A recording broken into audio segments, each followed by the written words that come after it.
Welcome to the Sales Logic podcast, Expert Exchange. What is this? This is where we bring you a leading expert in the industry once a month, where we get kind of a 40-minute Q&A conversation between myself, Mark Hunter. I'm Mark Hunter, the Sales Hunter, co-host along with Meredith Elliott Powell, the other co-host. And we get to interview, and this month we have Shari Levitin. Okay, what is the Sales Logic Expert Exchange? It's just one piece of the Sales Logic Mastermind Group. Because when we get done here, all the members are going to go behind the curtain and we're going to have a private Q&A with Shari. So Shari, welcome, welcome, welcome. And you are a master at video content. You're a master at storytelling. Now, we got salespeople on here from all over the country, all around the world, so many different industries. What are you finding works best when it comes to storytelling? Well, I think before we go there, we have to talk about why now, because people have been talking about storytelling or story selling in sales from the time I got into sales, which was a very long time ago. But I think especially now more than ever, stories are critical. We're in a time, it's no secret, particularly in the United States of America, where the country is bifurcated and people don't believe each other. People don't trust each other. There's fake news, fake media, like people don't know what to believe on social media. And what's interesting is trust, therefore, in our institutions and in media is at an all-time low. But what's interesting is people believe stories. We're wired for stories. We've been telling stories since caveman times.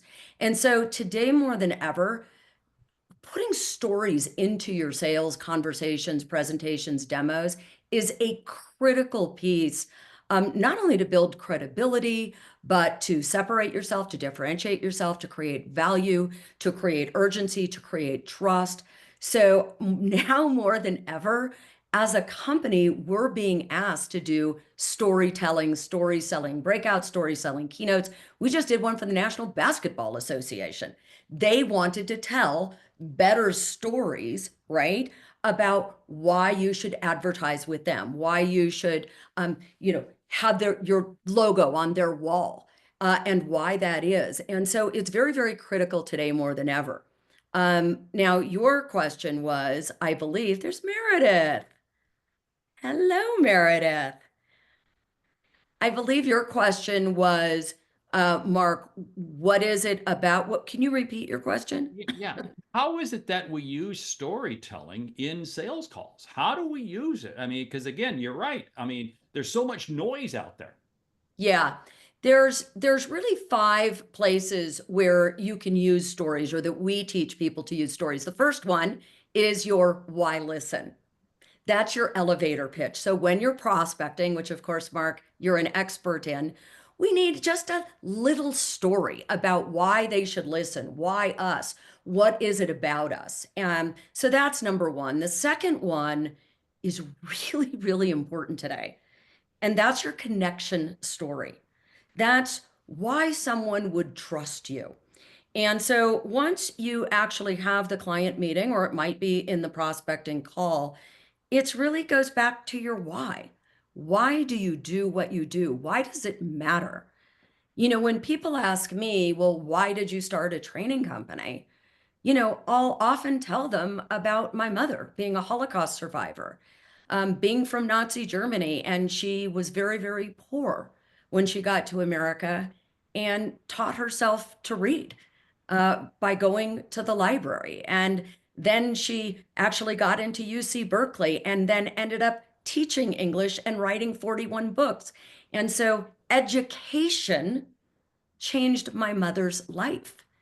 And it's part of my fabric. And I believe in elevation through education. And that's why I have a training company. I believe we can lift people out of poverty. I believe that we can have any kind of success we want when we have education. That would be a connection story.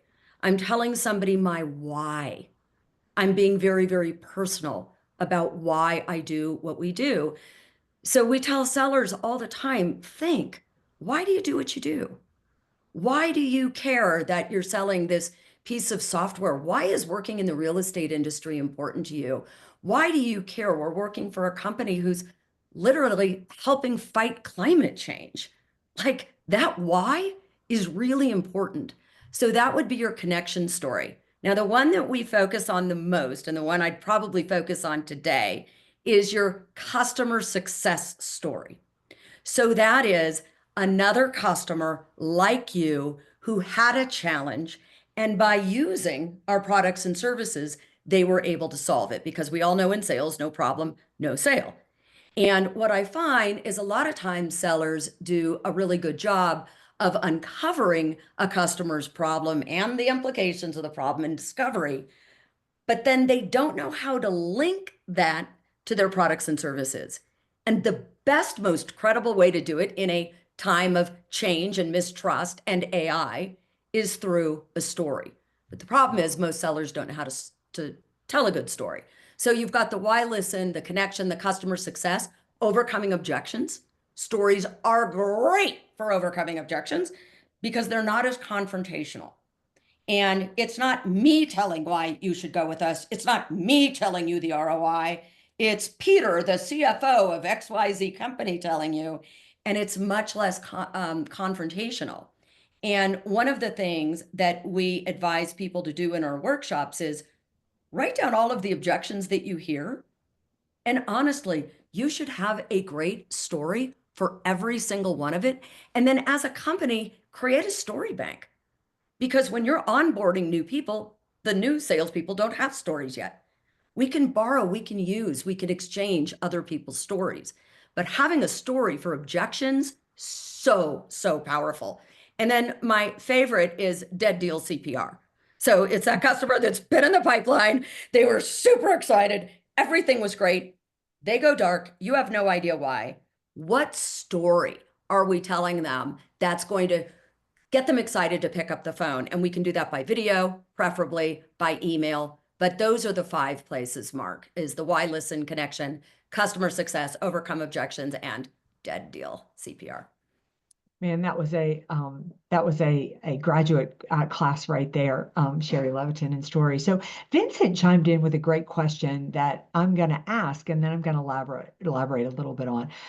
Vincent asked, do you tell the connection story at the beginning? Like, when do you tell it? And I'm just curious, with your 5 stories, is there timing to it? Are there certain ones that come first before others, or do you sort of just go with your gut the way you do in a sales call? You know, I think we know this very well, Meredith and Mark, that sales is a combination of art and science, right? And there's some science, and I believe there is an absolute science to how to tell a story. And I'm happy to share that 5-part framework of how to tell a story. And that is science. And it's science because it's how people make decisions. Yeah. And so you need that science. When to tell the story is a little bit more of an art. Because, you know, if you're with somebody that's in a hurry, they're a driver, I might not go through the Nazi Germany story. You know, they don't want to hear that story or my why. But when you're, you know, we've all had those clients where the first call goes on for 45 minutes before we've ever talked business. And those are the best kinds. Yeah. And then, yeah, maybe that connection story is going to come out, but it shouldn't always come out. It depends on who's in front of you. Nice. So Yeah. let's back up and ask you. So do you share it at the beginning of the conversation? Well, the connection story, like I said, it can happen at any time. And the connection story happens when basically we're given permission by the client. And the whole idea of telling a story is so the client tells you their story, right? That's what we're trying to do. We're trying to get their story. And so a connection story, it might happen on the first call. It might happen on the second call. It might happen that you talk to one stakeholder, but it's a little more fluid. And it's when we start getting the rapport enough that it comes up, and it's got to come up more organically. Now, as opposed to the customer success story, now that has a place. The customer success story is more scientific, and that has to happen after discovery, because I don't know what problems or objections I'm solving for until I find out what's important to you. what problems you're trying to solve for, what concerns you have. So the customer success story, which is the one, quite frankly, we teach the most, definitely happens after discovery. It can't happen before, or you're prematurely demonstrating. We got another question here. The audience is just really loving it. Here is that Vivian is asking, how do you read the room to tell the right story? What should you watch for before the story? And I would imagine it's less about watching and far more about listening. Yes, and it depends, whenever we're on a sales call with multiple stakeholders, you usually have the glum or the negative Nelly, right? That's not engaged. Yeah. So if that's the case, you're reading the room, and we just had this happen a couple of weeks ago. We were working on getting a big deal with a financial services company, and you could tell the owner was in, the CRO was in, but the brother, because it's a growing family business, he was just sort of giving me the stink eye, and I knew he wasn't in. So I had to say, and I'll change the name, Daniel. I had to say, Daniel, it seems like, you're not as excited about what we're talking about. Have you had a bad experience with a training company, or do you feel like your money might be better spent somewhere else? So you got to watch the language and call it out. And he basically said, well, I think we need to spend more money on advertising and recruiting. So now I've got an objection story that I need to tell. I totally get that, Daniel. You remind me a little bit of Steve Baldelli. He felt the exact same way. And he said, why are we doing this? We should be doing advertising and recruiting, quite frankly. But here's what he found. So again, yes, I'm definitely reading the room, and an objection story can happen at any time. What I would say as a rule of thumb, and I want you to think about any sort of sales conversation this way. And I'm going to look at virtual first because it's much more fluid when you're live. But on a virtual call, if you're lucky enough to have an hour with all the stakeholders, I'm going to use the first 5-10 minutes, right, to build rapport. I've done my homework. I know who they are. I'm going to say, Floyd, I see that you guys just won an award for Company of the Year. Congratulations. I'm going to acknowledge everybody in the room. I'm going to spend about 10 minutes building rapport and trust, letting people introduce themselves. Then I'm going to go through an agenda, and I'm going to talk about what we're going to do today and make sure that everybody who's on the call is going to stay on the call. Okay. Then I'm going to do a discovery that is longer than you think. Anybody that is watching or listening, trust me, you are far better off spending the majority of your time uncovering what's the problem, what's the pain of the problem. Do I have commitment from everybody in the room that it's a problem we're solving? What does not solving the problem cost you? What concerns might you have? I need to get that all out. Now, I'm probably 40 minutes into an hour call at this point, by the time I've built trust, Right. done an agenda, and done a discovery. That's when I start talking about my products and services. And believe me, I've had plenty of calls where I don't even do a demo till the next call. Like, don't try to get in that demo because you only have 8 minutes. If I can No nail the kidding. problem and nail the objections, I got them, right?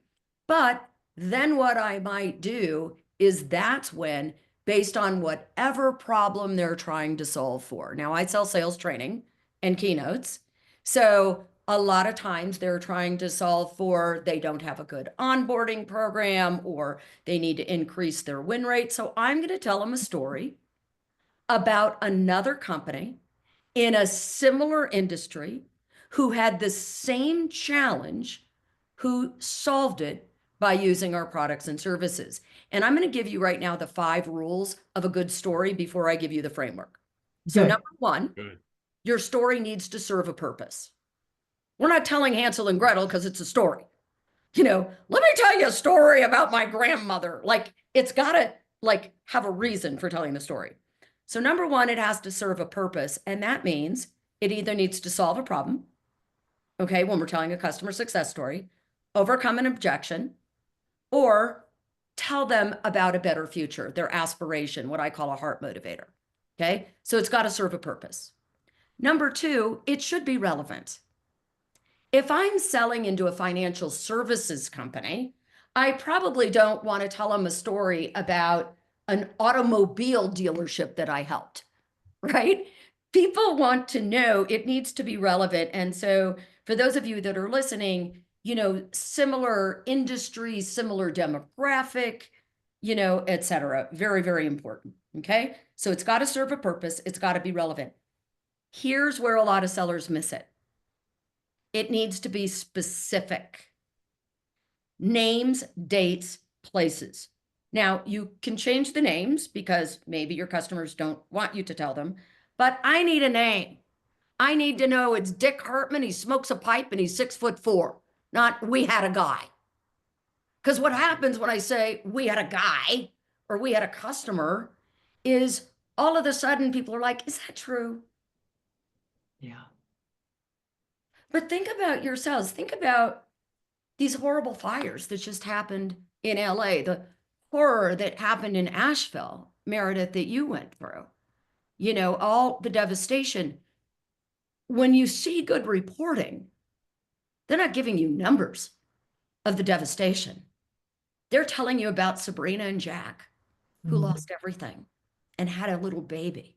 Why? Because I have an emotional connection to that person, to that main character. So we need specifics and we need context and we need to like that human being. And the only way we like that human being is if we tell the audience a little bit about that human being. Okay. So it needs to be specific. It needs to be based. Shari, I gotta stop you right there because what you just said was so powerful, and I do not want you to leave. I do not want this to be lost on the gold that you just gave the listeners. So when you said, about what happened in LA and what happened in Asheville, and you said Sabrina and Jack, who had a little baby who lost their homes, I pictured them in my head, right? Like, even if all you said there was a couple in Asheville who lost their home, I don't picture them. But the moment you named them Sabrina and Jack and talked about them having a little baby, I picture them. I go into that story with you. So I just didn't want to lose that because you just I really do not want the sellers listening to this to miss that because that was such gold that you just gave. Okay, go ahead. And I want to give you the neuroscience behind it. There's actually neuroscience here. My brother's a neuroscientist, so I get to borrow credibility from him because I am not a neuroscientist. When you hear a great story or watch a great movie, or perhaps you're listening to a news story on the radio, and I call them driveway moments, right? Like you come home from playing tennis or going to the gym or work, and you're in your driveway and you're supposed to make dinner or see your kids and your family, but the story's not over yet. And you stay in your driveway because you have to hear the ending. There's a reason for that. If you tell the story well, what happens is the listener gets a shot of oxytocin. That's the empathy hormone. That's the hormone where we actually care about somebody. We care about the main character, and specificity gives you that. And when people get that oxytocin, it actually builds trust. And researchers have found out if we can create oxytocin in our prospects, in our customers, or empathy, they're actually willing to spend more money. Wow. Okay, that's why. And so a good story has a combination of oxytocin and cortisol. Cortisol is the urgent, how's this going to end? How's this going to end? We're like a little nervous. So when a seller makes a story too long or uninteresting, you don't get the cortisol. If they're not specific, we don't get the oxytocin. So a good story has to have oxytocin and cortisol. You're really playing on the emotional heartstrings, which is so key. You bring them in emotionally, create that visual picture. Sabrina, the baby, they lost everything. You're right, man, Mayor, I was right with you. I was creating this picture. Okay, so you've shared 3. Let's hear the other 2. The fourth one is it has to be based on truth. Now you hear based on truth. Does that mean Yeah. I can sort of make it up? Here's what I believe, that the closer the story is to you, the more in our hearts we will be in the telling. And that's why, as a professional keynote speaker, both Meredith and Mark, that we can't use, first of all, it's unethical to use other people's stories. Right. But when you tell somebody else's story, you don't have the same emotional feeling. And it's the same for sellers. It should be, if possible, your story. And it should be true. Now, with that said, we're not going to have 20 stories for 20 objections, and particularly if we're new. Then we can borrow stories, but we've got to be honest with our audience.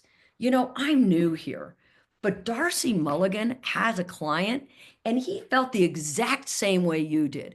I'm just saying it should have happened within the organization. You have enough stories. And again, what I urge people to do is share your stories and create a story bank. All the objections you might get, all of the sales problems you solve for, and you should have a story and share them, but they should be based on truth.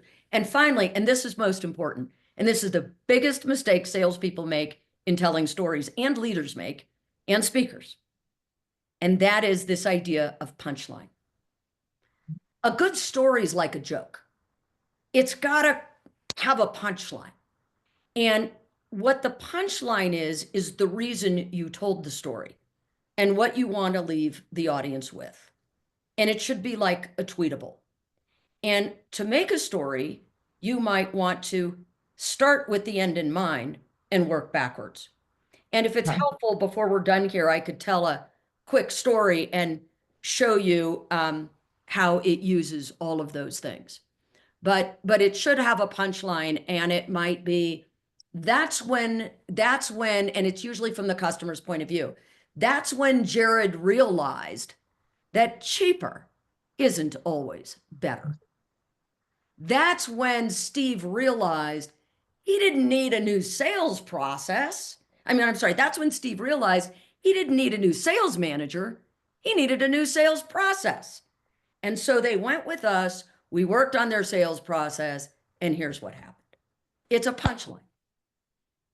It's the reason you're telling the story. Is there a risk that stories can be too long? Yes. That's why you have a question. 5-part framework. And if they're too long, great question, Mark. What happens is, and that's the default. And that's why punchline's so important, because when we teach story selling as a workshop or a keynote, we bring people up on stage, put 5 green dots up on the stage. We get their stories in advance, and they're always too long.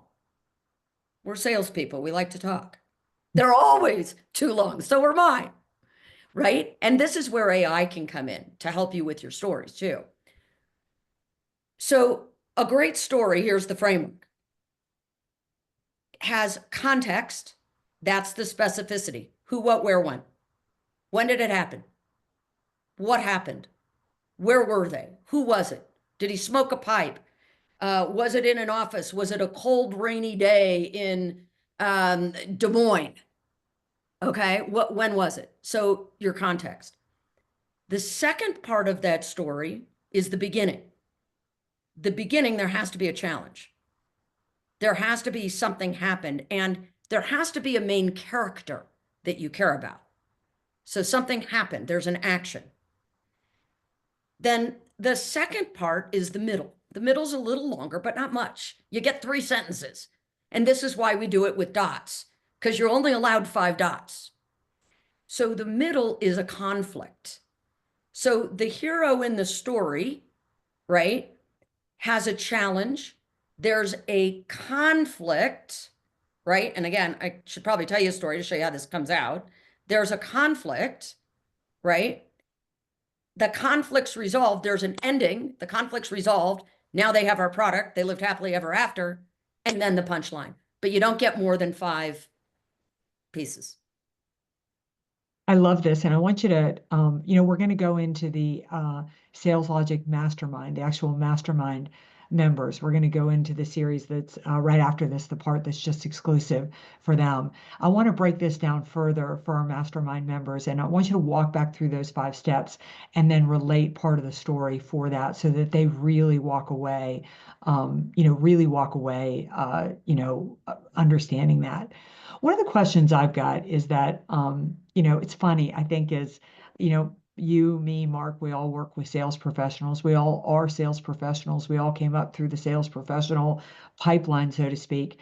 And as sales professionals, we're kind of slow to move to what are the cutting edge things. We were slow to video. We were slow to, really starting to, get into AI, and we're slow to storytelling. So if I'm listening to you right now and I want to get started with storytelling, how do I get over that hump? How do I feel like, God, I've never been the life of the party. I'm not the one in the middle of the room telling the jokes. Where do I start with storytelling? And how do I even find stories to tell?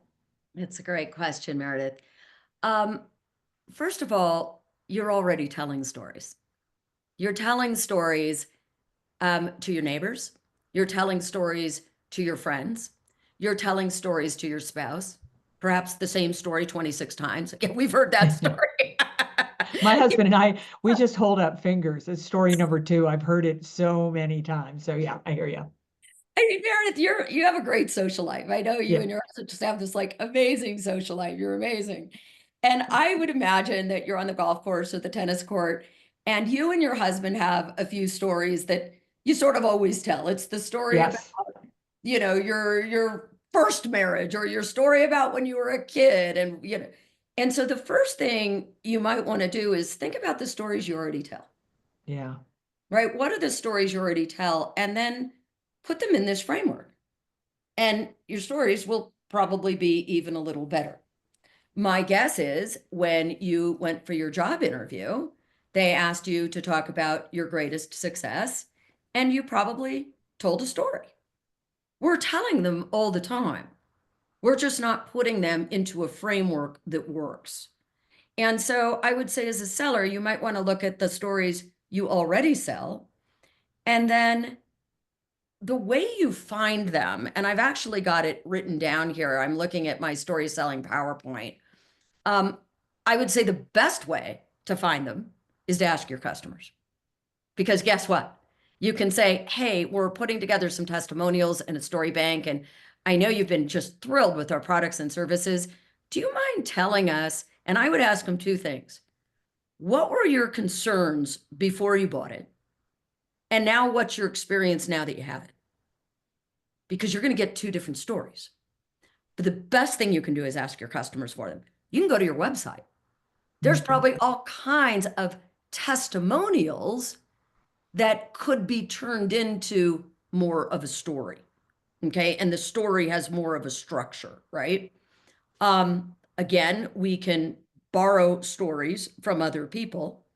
And I would go think about who is in your company that's a great storyteller and ask them to tell you stories and how they came up with them. But just having the awareness of it, you're going to start to find stories. And I will tell you what I'll do for your mastermind group. I have an ebook on exactly all of this. It goes through the 5 rules. It goes through the framework. And I will happily make it available for your mastermind group at no charge. Happy to give you our story selling framework. And then also, if anyone wants to go to my LinkedIn newsletter, I guess shameless self-promotion. No, great. But 2 or 3 weeks ago, I did a piece on storytelling, and in it is a video on the exact 5-step framework of a good story.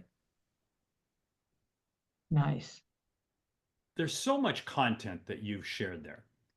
Can you, because we only got about 10 minutes left with this group, and then we go behind the curtain for just the mastermind members.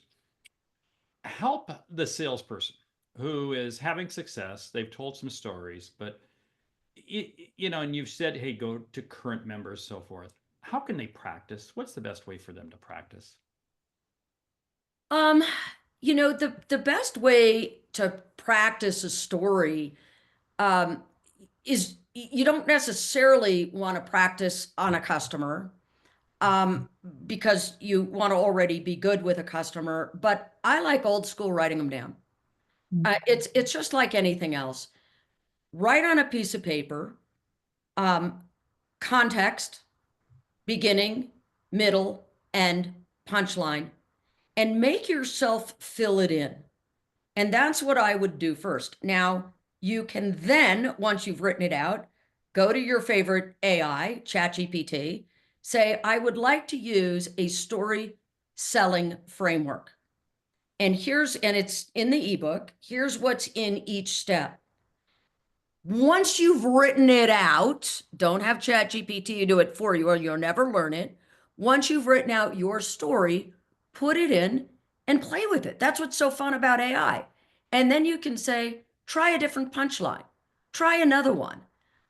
Let's make, that's how you would, that's a great way to practice it. And then start using it on your customers and then see how it lands. But I would do that prep work first. And I would also say something I want you to watch out for. There's two things that are default behaviors for stories. And I want you to watch out for being the hero of your own story. Such a good one. What do I mean by that? Well, I'll tell you a quick story. About 4 years ago, I was asked to be on a TV show. I was really excited. I thought, oh boy, I'm going to be a star. Well, it's a reality series, sort of like Shark Tank. I was so excited. Well, now if you want to see that show, it's literally on like at 2 a.m. in Beijing on Roku or something. It didn't do well, but I got a story. So that was good. And the way that the show worked is I was the sales coach and I would coach presenters before they went in front of the Shark Tank, and I would teach them how to make their pitch even better. And so I'm talking to one of the contestants. His name's Aaron. He's a middle-aged man, kind of balding. Context. Great guy. Had just quit his engineering job and had created an app to fight opioid addiction. And he's telling me all about it. And he's already got some customers. This is during COVID, so people can't go to a place to take courses in, the problems of drug abuse and alcohol abuse. So it was all on an app. He already had customers, already had a business plan, but the guy could not get funding. He had tried and tried and tried. And that's when my colleague who was with me said to me, I think there's more to this story. Ask him why he developed the app. I said, Aaron, I'm curious, why did you leave a 6-figure job to develop this app? And this grown man, his whole demeanor changed. And he said, my grandfather was a drug addict. And on his deathbed, he said to my father, who's a doctor, will you just promise me that you'll dedicate a portion of your doctor practice to helping my brothers and sisters from Narcotics Anonymous who have addiction? He said, and so he did. And then he starts bawling, this grown man. He said he did for 20 years. And 2 years ago, his son, my brother, died of an overdose. And that's when I decided I was going to dedicate the rest of my life to fighting opioid addiction. And that's why I'm doing this. And my colleague said, Aaron, when you go to the Shark Tank, don't bring your numbers. Don't bring your business plan right away. I want you to start with that story. He's like, no, but I have proof. I have ROI. Start with that story. He went up to the sharks. There wasn't a dry eye in the place. And the meanest of the sharks said, I'm in, $250,000. He got more money than anybody on the TV show. Wow. And the punchline is, Aaron had the business plan. He had the stats. He had the ROI. He had the numbers. What he didn't have was a story. Yeah. Yeah. Now, here's the truth. I didn't have a colleague that said, Aaron, here's what you need to do. I didn't have a colleague that said, ask him, I think there's more to this. I made up the guide so that I wouldn't be the hero of the story. Because if I'm the hero of the story, I'm not likable. That's when I asked him, Aaron, why don't you? No, I have to be a little flawed. I'm the main character, or you don't like me. And that salespeople do that all the time. That's when I Right. told him, you ought to get our solution. No, you want the customer to be the hero. That's when the CFO said, maybe we should go with this because this, and this. So the customer has to be the hero of the story. I think that's one of the hardest flips for Hard. people to make, is to take themselves out of the hero role, you know? I mean, that's the role we as salespeople have always, it's not, hey, look at us, we're so great. I mean, it's the egocentric piece of sales, and flipping that around. Suddenly I can imagine where suddenly the numbers that he was sharing, totally meaningless, because Yeah. emotionally he pulled them in, and they could undoubtedly relate to somebody in their own family, a friend who went through a drug addiction problem. That is powerful. And the way you shifted that, I think that's, again, another great lesson for us. Wow. Hey, we only got a few minutes left here with the big audience. Any final tips that you want to share with people, with the big audience? I think if I were to leave you with something, we're talking about sales and the 5 customer stories. We talked earlier about, the why listen story, the connection story, solve a problem, overcome objection, dead deal CPR. We talked about frameworks. And these are the stories that we tell clients. I'll tell you what's more important is the stories you tell yourself. Mm. And this is something I'm working on right now at my age. And I think it's really important that we stop and reflect and say, is that true? Or is that the story I've been telling myself? And sometimes we're our own worst enemy. And we tell ourselves we can't do something or we're not good at something. And the stories you tell yourself matter even more than the stories you tell your customer. So start looking at the stories you're telling yourself. That is That is such good advice. huge. That's huge. Hey, Mary is going to share with the audience a little bit about the Sales Logic Mastermind. Before we do that, we want to say thank you, Shari, especially today. I don't know if people realize, but it's the 80th anniversary of Auschwitz. And it really is. And your own mother went through the unbelievable situation of World War II. And she survived. And she survived. So we thank Thank you. so much. How do Thank you. how do people get in touch with you? Probably the best way is to follow me on LinkedIn, send me a message on LinkedIn. I'm on there every day. And if you want to reach out and book a story selling workshop or a keynote, you can just talk to me directly, Shari, SHARI, at Shari Levitin, LEVITIN.com. And we'll get your whole team telling great stories and help you create your own story bank. There is, if you do not follow Shari Levitin, you need to follow her. Best social media posts, bar none, than anybody out there. She is entertaining. She is creative. All of those are great, but it is always incredible, powerful content. I want to take a moment. I mean, Shari, this has been amazing, just unbelievable. And I tell you, you want to hear an unbelievable story, you need to hear the story of her parents, and especially the story of her mother and the Holocaust. It's really, really unbelievable.